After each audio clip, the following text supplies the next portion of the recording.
Greetings. This is a basic MLS search video.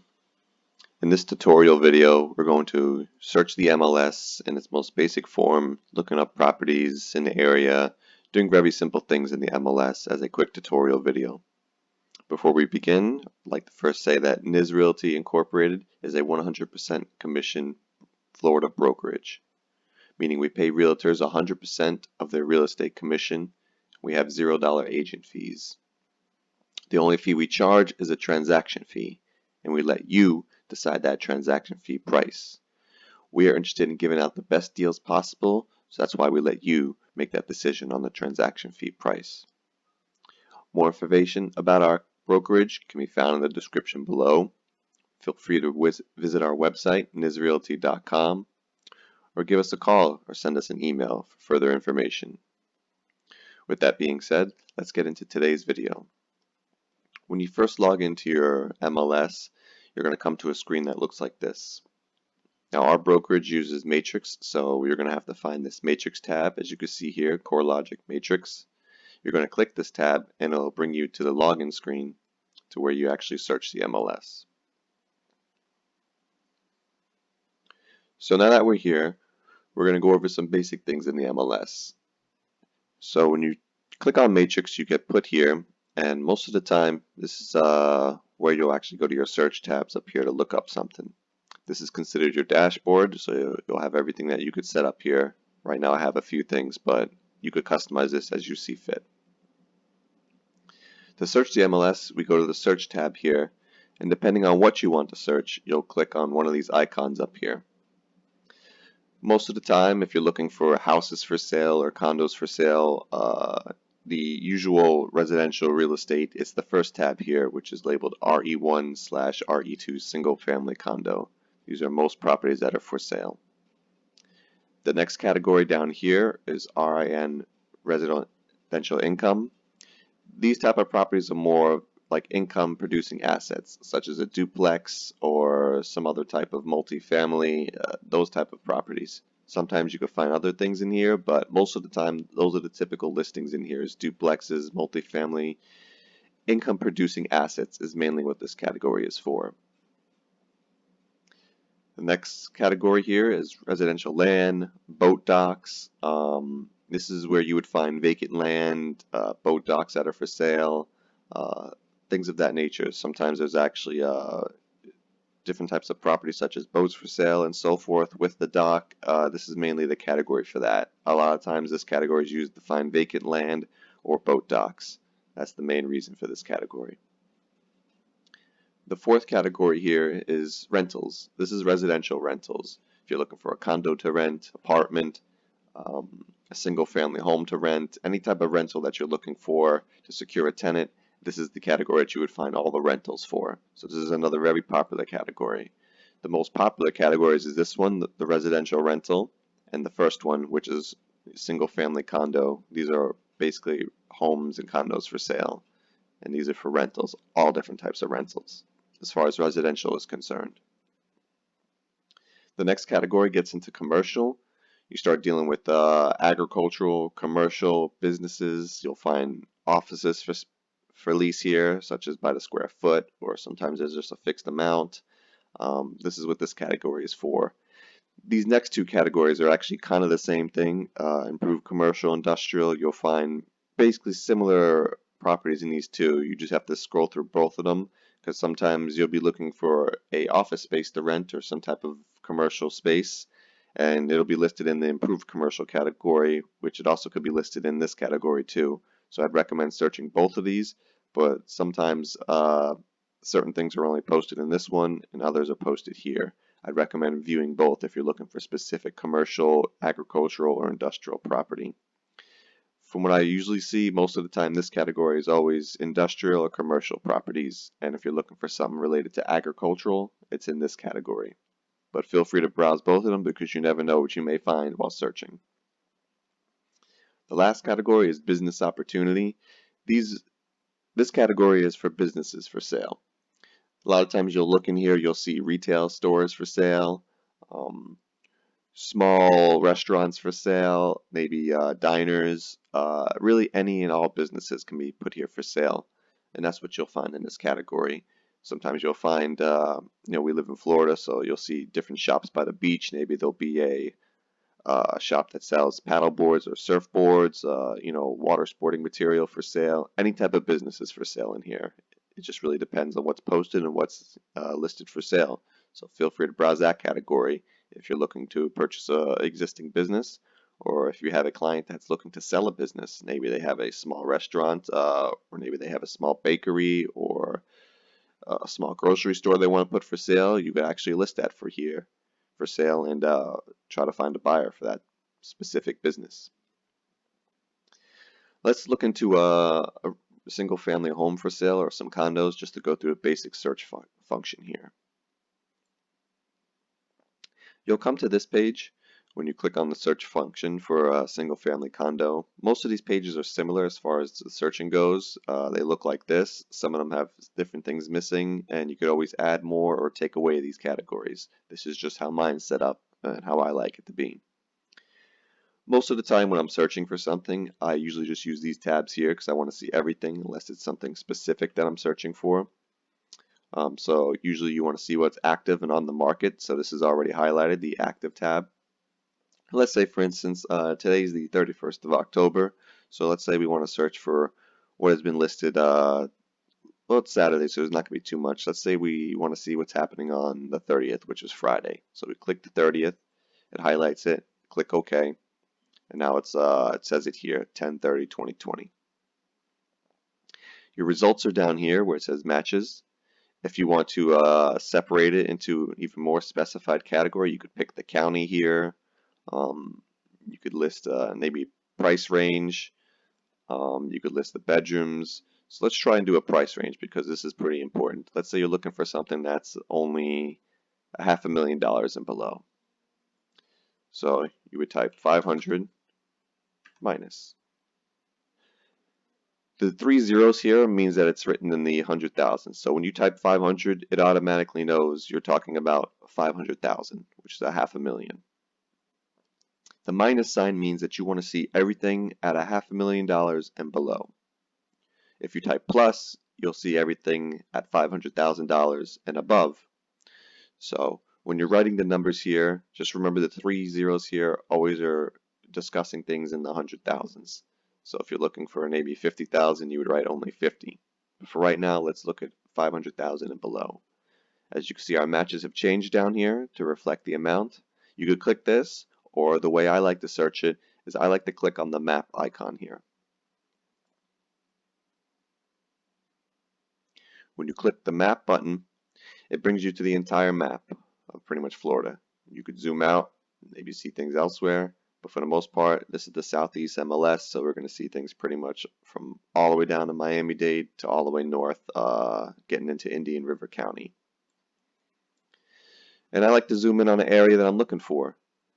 If I have a client or myself, maybe I'm looking for something in Coral Springs, I'm going to zoom into Coral Springs and I'm going to see what's active because this is just what hit the market fresh on the 30th of October. There's not going to be usually too much going on, and I can see what's going on here. So let's say we want to click on this property. You can click it here. It gives you a brief, summary about the property. You'll know usually how many bedrooms, the square footage, the list price, and the initial picture that the realtor posted up.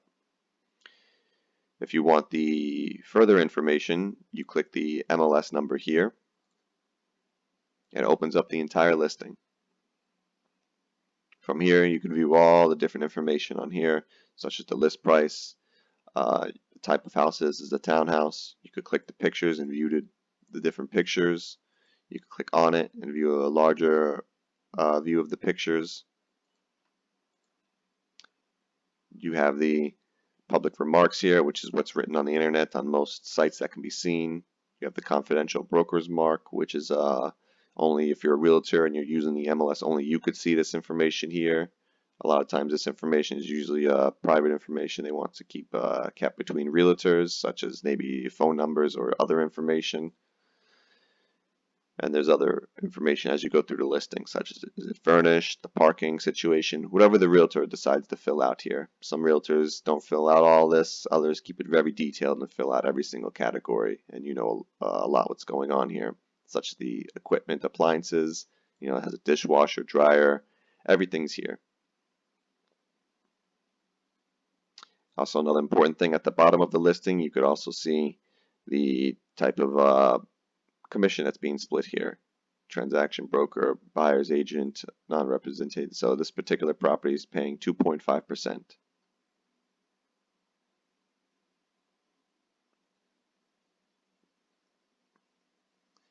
Let's go back to our maps here, and we can search around, and maybe we could find another property to look at. Let's say we want to zoom out, and we're looking for something maybe further south. Let's say we're looking for a particular property in, let's say somewhere around the Kendall area. Let's say we're looking for something in the West Kendall area. You can see there's a few properties that are listed out here. You could just click on one here, and you can see the listing. And the same concept, click the MLS number, and you could go through the listing like we did before. This is how I like to search the MLS. It's very useful as far as looking for an active property.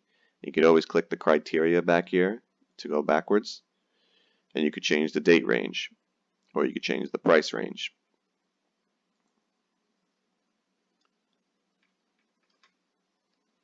Let's say you want to search a property that is, let's say you're looking for closed sales in a certain area. You want to see all the closed sales that happened.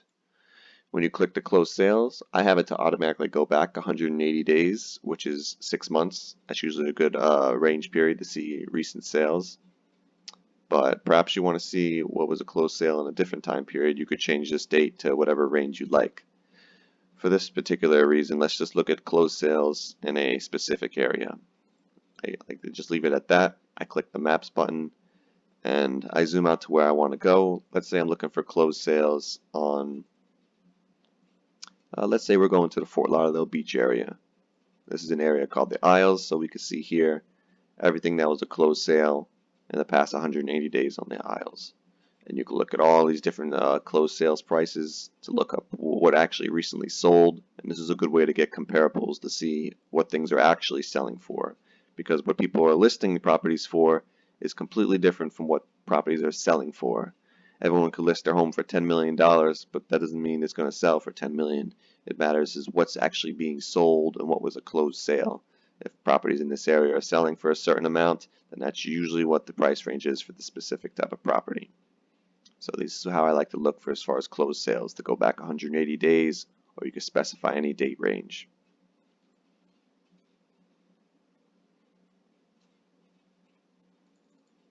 And there's a bunch of different categories here that you could look up. You could see what's pending, what's been rented, withdrawn, expired listings, if you're interested in those type of listings. Pretty much anything that you could think of to search for here. Let's say, for example, we want to search in a certain price range. We'll click the active button, and we want to see everything that's on the market, let's say in Broward County. So let's click that. And let's say we're looking for in the price range of, let's say 250 through 300. So this tells the program that you're looking for price ranges of 250,000 to 300,000. As you can see, we have 915 matches. And this is everything that's active on the market. We're not going to click a date range. If it's active and available, we want to see it. You could go to the results tab here, and you can list the properties. You could switch this to the single agent line, and you could organize the prices by list price. You could show them at 100 listings per page, and you can see the list price and go down the list. If you like searching like this, I personally don't like searching like this. I like to look at the maps because I'm usually looking for properties in a specific area. Maybe you have a client that's looking, they're trying to be in a specific location, maybe like Tamarack and Sunrise. They don't want to be anywhere north of Tamarack because it's too far from their work, and they don't want to be anywhere south of Sunrise because it starts getting too far from their work and family, whatever the case may be. So I like to look at the map and search in specific areas. Let's say I'm looking for somewhere between Sunrise and Tamarack. What you could do is you could click this box here to draw circles and draw rectangles. So let's click this box here to draw a rectangle. And let's say we're going to search in this particular range. We can add this here, You can make the box whatever size you want and search in this specific area. You could also delete the shape and redo it. Sometimes I like to draw what it says here, draw polygon. This gives you a little bit more control. So you could draw things and maybe make small amounts. Maybe you want to cut it off here, go down here, drop it to here. You could draw whatever shape that you want and connect it. Then you could search in that specific area. So you could cover the location and the cities that you're looking to cover in. And this is everything active in the specific area. And you could go through the listings as you see them. You have this area cut out here, so if you want, you could go to the results tab and it'll display to you everything in that box you just drew and only show you what's in that box. You could go through these one by one, or you could do how I like to search and go through the maps here and search the properties one by one. Let's say we want to take a look at this property. The same thing as we saw before. It discusses the property.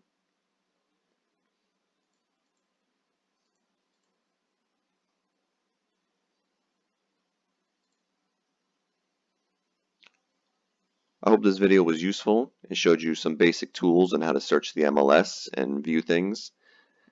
We'll be making more videos in the future going over other categories and other specific ways to do things in the MLS. But for right now, this covers pretty much the most important things, is how to search the MLS, search price ranges. There's different categories you could add here or take away if you're looking to add, bedrooms and so forth. You could add street address if you're looking up a specific property by the county. If you're looking at only single family homes or only condos, you can add this category here. It's really up to you what you're looking to do. So hopefully this was helpful. If you have any further questions, feel free to reach out. I'd be more than happy to answer them for you. And thank you for watching this video, and we'll see you in the next one.